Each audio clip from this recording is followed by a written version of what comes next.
instance, the Heritage Council has helped us, as has the Arts Council and Dublin City Council. So thank you very much for that.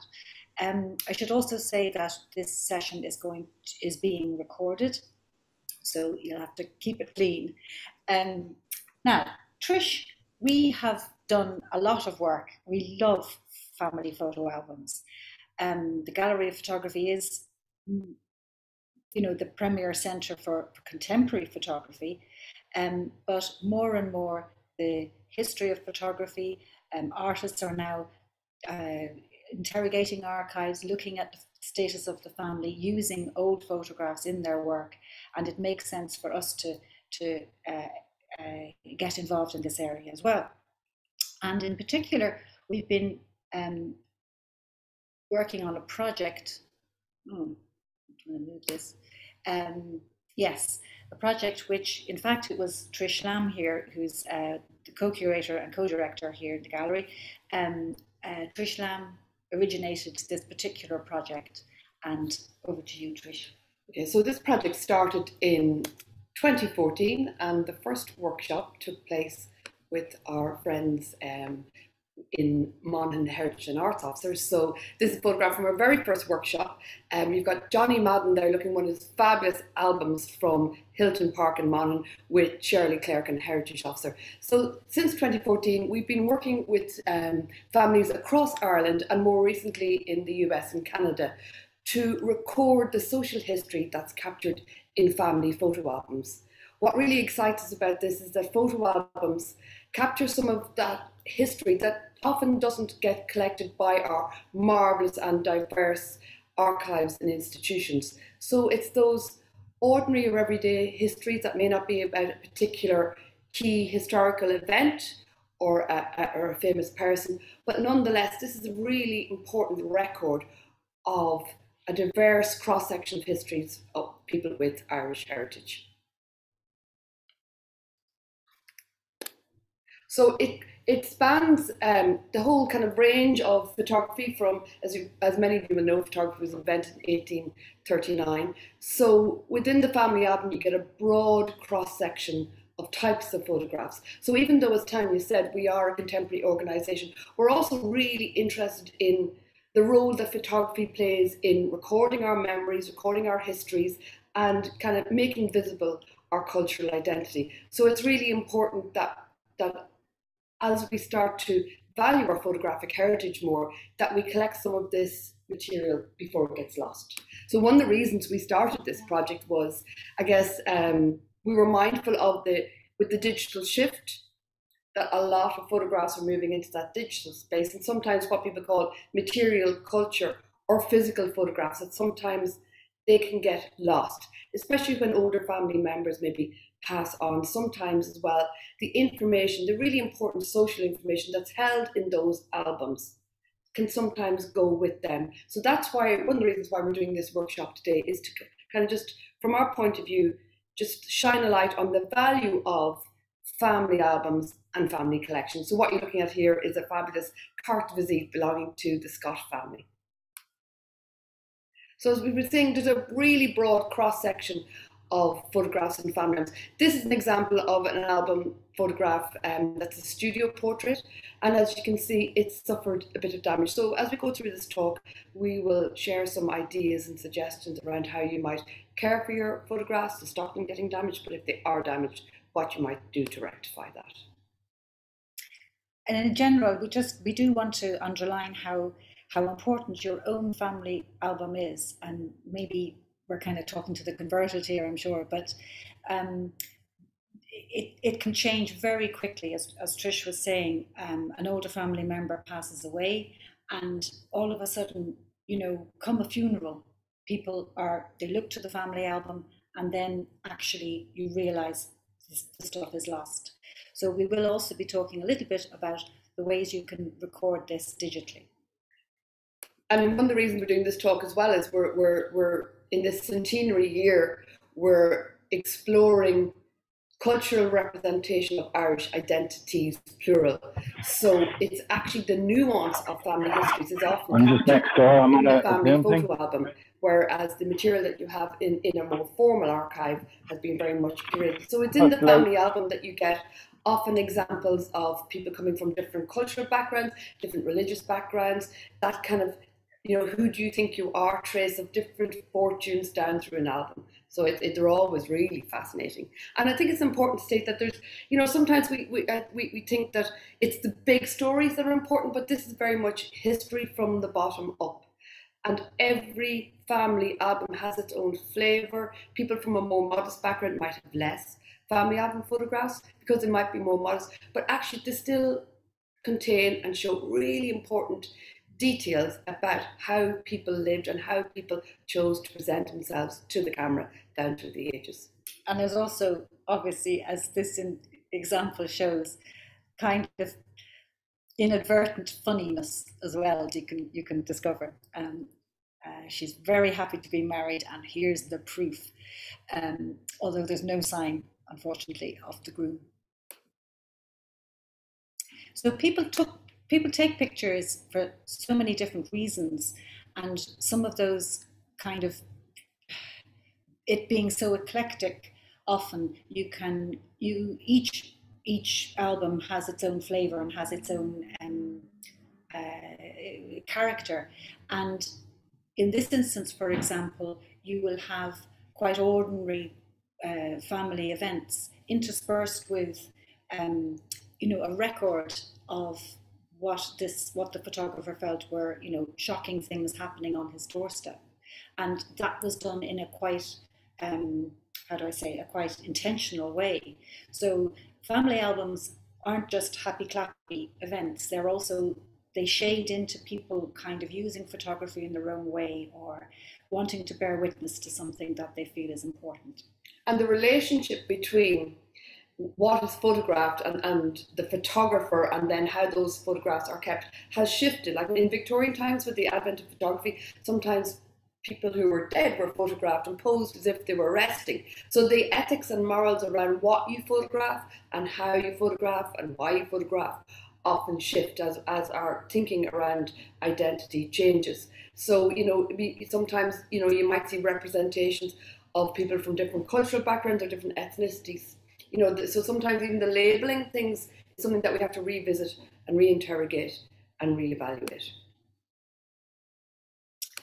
So photography is a very time-based medium, you know, and what seems ordinary today, 5, 10, 15 years later, can become remarkable because it very much gives a flavour. I mean, there are certain things in an album that help you to date things really particularly, and one of the easiest things is men's hairstyles and their facial hair in particular. Or I passed that one, or obviously it doesn't go backwards. Okay. Also car registrations and things like that. You can have a lot of fun with those. So what you do with the photo albums is really important too. I mean, this is one of the reasons we're doing this. I mean, in some ways, the advent of digital has meant that our material culture, the physical photograph, is maybe in jeopardy, but digitization enables us to make a record of family album photographs and then share them widely. So this is an example of some ways in which we have used family album photographs in ways that they weren't originally intended, but it is really fantastic when you do something like this, which is the late Brian McKee, brother of Peter, and this was an outdoor projection we did on the Hunt Museum in Limerick, and I know that the Gilroy and Barry family came along to this projection, and it was really fantastic for them to see their grandmothers and great people who lived modest, ordinary lives, had great crack, but, you know, never expected to be projected large, you know, on a museum in Limerick. So it is great, the applications to which you can apply a digitised family album. Here's an example of a display. This is the Clerkin family album. Many people keep their albums in biscuit tins, so we just want to celebrate that ordinary extraordinariness by putting it in. Although we will also be saying it's not actually best practice. Yes, we all do it. And then, you know, the images can then travel because, again, this kind of more private sphere reveals aspects of life that official histories don't always capture. So you get the domestic, you get women's perspectives, you get intimate family moments, people in their togs. That's my granny on the beach, if you saw it.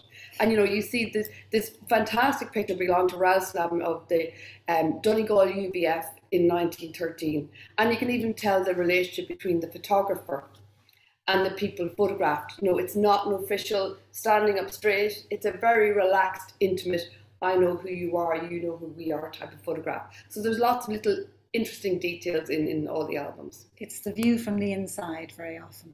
So this is the latest iteration of our project. So with support from the Department of Foreign Affairs Government Foreign Immigrant Support Programme, we've worked with families in the US and more recently in Canada. So a big shout out to our partners in the Irish Embassy in Ottawa and the Consulate General of Ireland in Vancouver. So very proud of our new book here, so yes. So what we had intended, we made one trip to Canada, but actually interestingly, despite COVID restrictions and a ban on travel, we were able to, thanks to great people like Ailish Courtney in the Irish Women's Network, work with people virtually across Canada and continue to digitise family albums by either organising scanners we bought there, or people doing their own scanning. So that can be done with a range of flatbed scanners or even phone apps.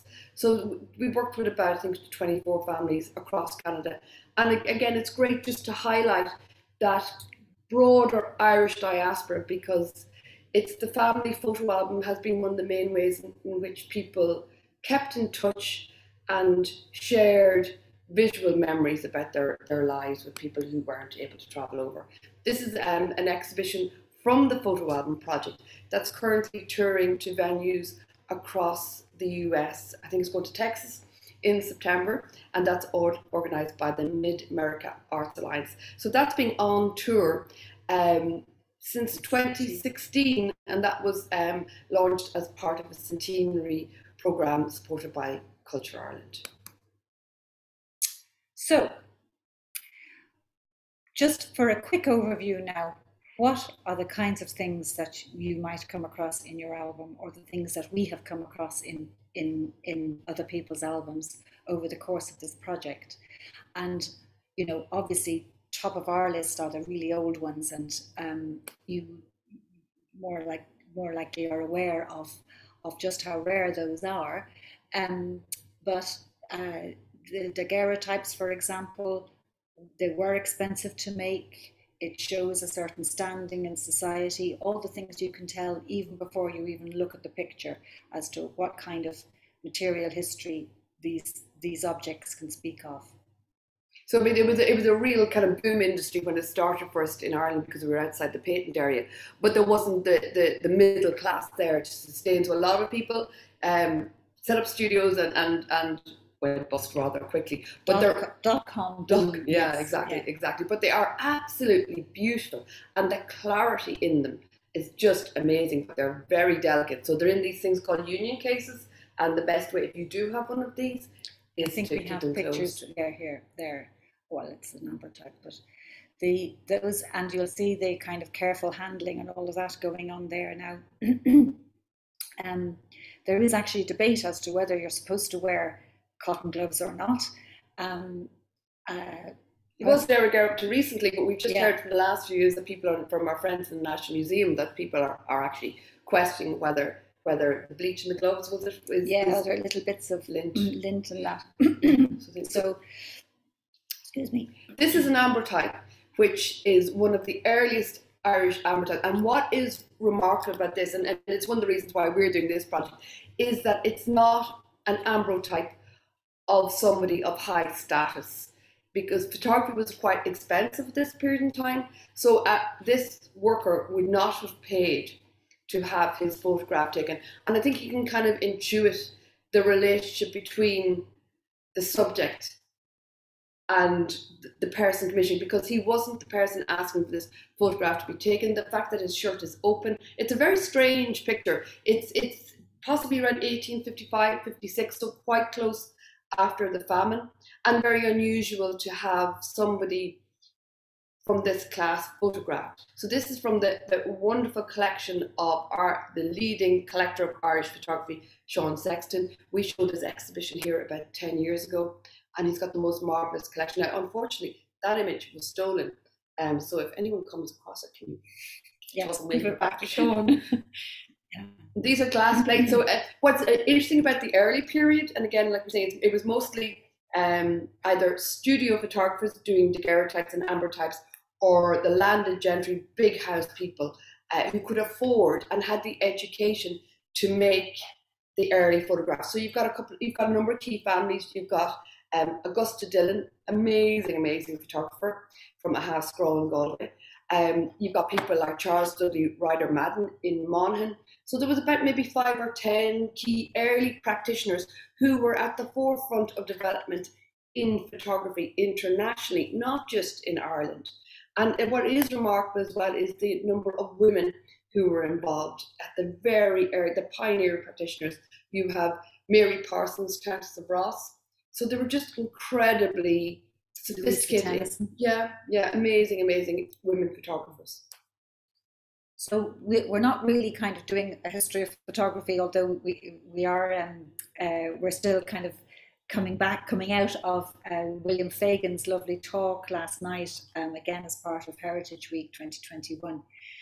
That's also going to be put out as a recording on the website here. So if you missed it, I highly recommend it. In a lot of people's albums, particularly if they're from a certain vintage, there will always appear some kind of what's called carte de visite, a small, cheaply produced photograph that people could leave as a calling card when they met people, or indeed that people would buy and collect. And it's the buying and collecting that sometimes throws people. So it seems as though that in your album there's a photograph of, Queen Victoria or whatever. Yeah. So obviously, that these are just, they're like collecting postcards or whatever. Unless you were secretly related to Queen Victoria, which is highly unlikely. So the democratization of photography really came around with the invention of the box Brownie camera. That's what made photography affordable to most people, and it coincided with the invention of the working week. So then that was where most people got a day off, and recreation industry set up. So people, the nature of what was photographed changed dramatically, and this is where in most people's family albums you start to see these photographs coming in from 1900s onwards. And in the average family album, it's usually a studio portrait before that period, but 1900s onwards, you start to see these little photographs, these small scale photographs, often really good quality. Actually, they're often really sharp. But and then you get into the advent of film, color prints, color transparencies. And this is something where you see the work of really gifted amateur photographers like Eugene Perkin, Eugene Gilroy, people whose passion was photography, who took photographs of their family life, their daily pursuits. And that's a really important record of Ireland, kind of mid-century and late 20th century. So, what are the threats? How can you safeguard your own album, whatever material it is? Now, a lot of these things they are very obvious, but we hope it just makes some sense to reiterate them then for your info. Light. Of course, it helps to keep photographs out of the light. Light, particularly ultraviolet light, is going to fade and interact with the chemistry of the actual image. It's going to destroy the substrate or damage the substrate, the paper, or damage the actual molecules that bind the two, the pigments and the paper together. So obviously keep the stuff out of the light if you can. One of the surprising things though is that, for example, when you want to display a photograph, think about perhaps putting it behind PVC, Perspex PVC, rather than glass, because Perspex absorbs the UV, and so it's called self-sacrificing, so that the image behind it will be saved the worst of the UV rays. Glue, kind of pretty self-explanatory. Yeah. Sticky stuff, corrodes images. It is great if people write on the back of their family photographs. I mean, otherwise, this is why one of the reasons we did this project. We realised that we had this window between about 1900 up to about 1960, 70 before, digitisation really came in the 1990s, where people might have written on the back, or you might have somebody alive who knows who the people are. So this is why it's great if people do date and annotate and say who's who, especially for people who are increasingly getting involved with family history. It's really good to know who's in the pictures, but avoid doing it with a hard biro, because it will come through and it will corrode. So keep it to a soft pencil. Sellotape can damage, it can corrode, it can make one picture, like in this one, if you were to close the album, the tape might stick onto the picture on the other side. So where possible, avoid sellotape. Moisture, you can see that this image here is a fantastic image of the Cork River strike. It started to kind of melt away, so you get mold, and eventually the image can start to rot away. So moisture, damp is really bad for photographs. So it's quite easy to get those little sachets of desiccants and safeguard your stuff that way. So storage solutions. So I mean, a lot of it's common sense, and I think a lot of you will already know this, but I mean, the main thing is to keep them away from light if they're really, really precious. I mean, you can digitise and put up a copy. Store your photographs flat, somewhere safe, somewhere in ideally acid-free storage. So there are lots of places online that you can go to get the plastic sleeves, and also the archive boxes, which would be also acid-free. And then once you have them boxed and ordered as you'd like them, store them somewhere, not in the basement, not in the attic, somewhere where they are kind of going to experience a relatively, or as stable as possible, temperature. And keep each image kind of separate, don't store them kind of together, because they might damage each other.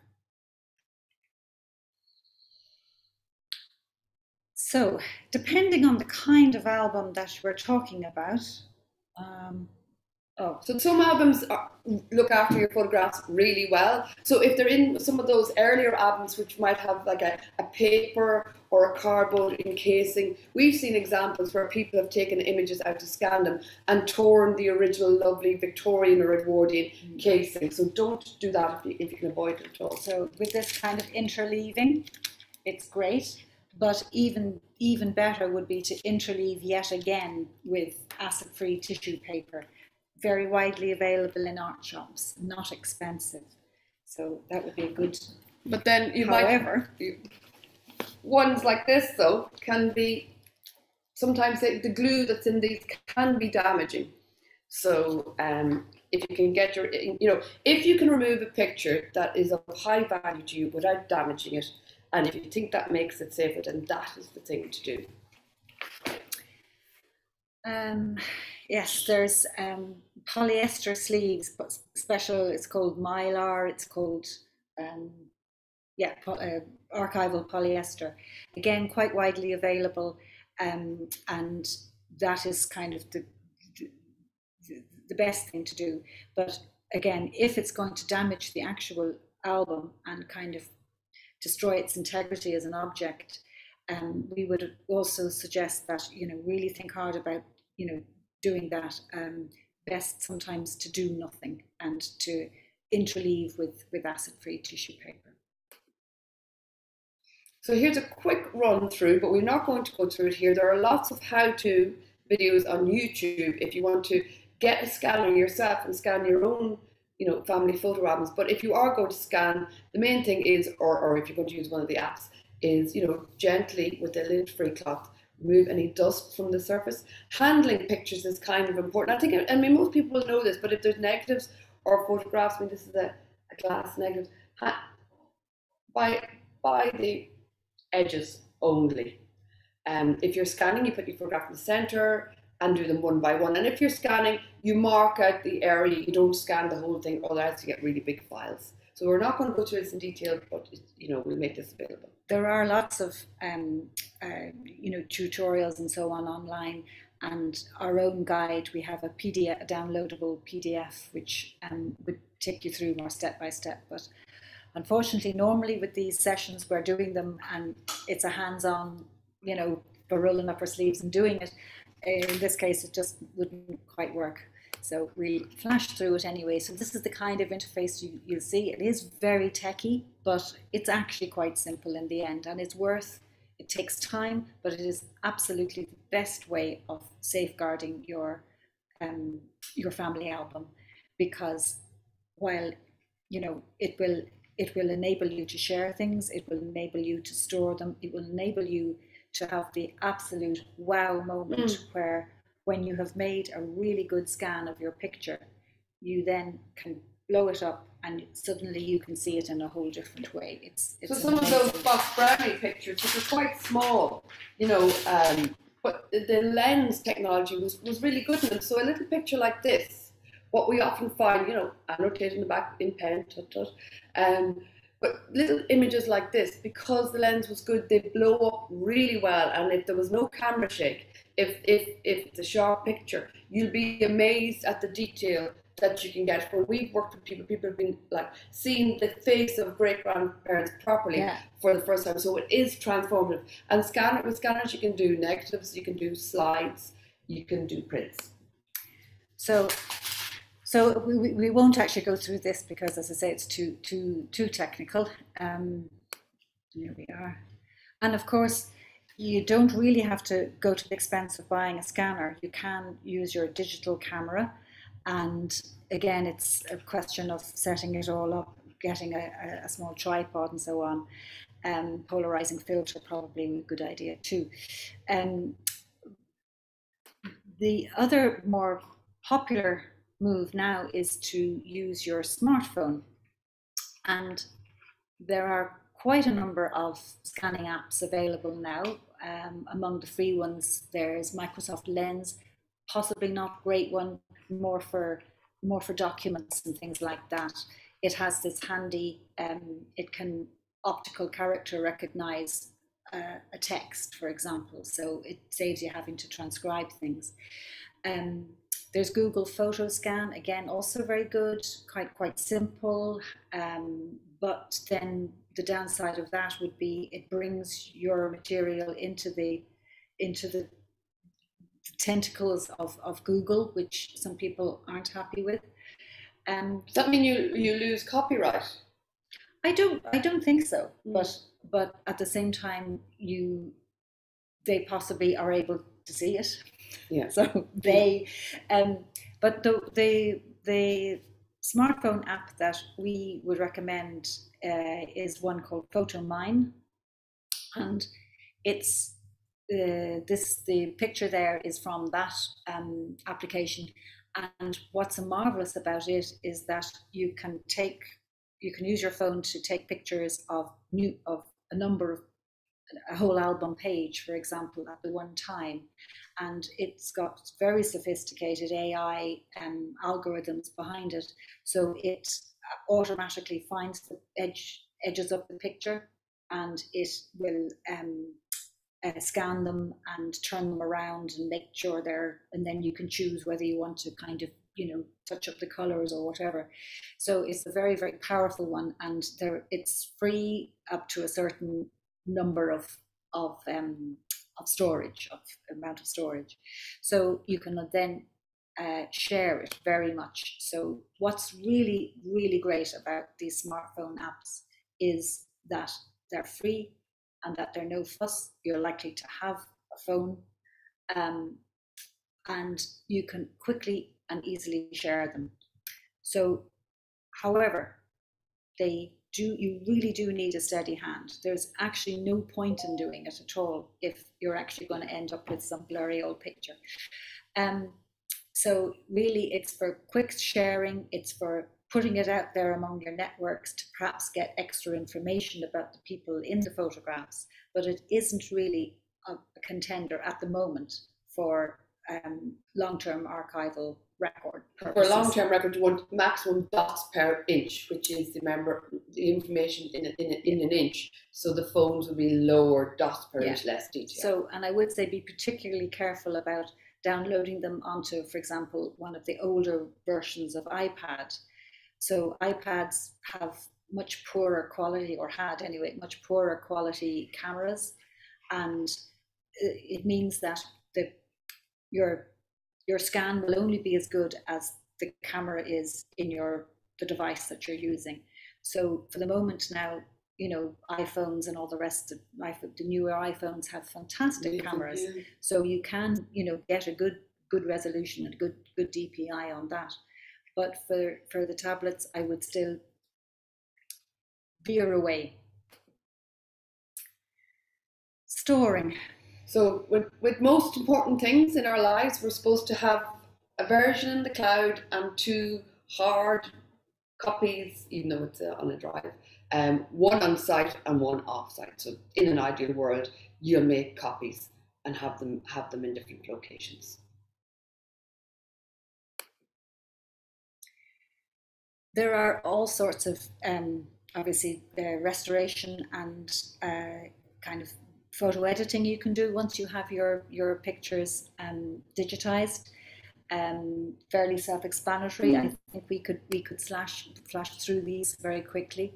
So Scratch is fantastic what you can do to get rid of them, especially when it goes through somebody's face. There are ethics around what you change. You don't, you know, especially with a historical photograph like this really great picture of the women of 1916. You don't want to affect the historical reading of the photograph too much. You know, you just want to improve so that people can see it better, basically.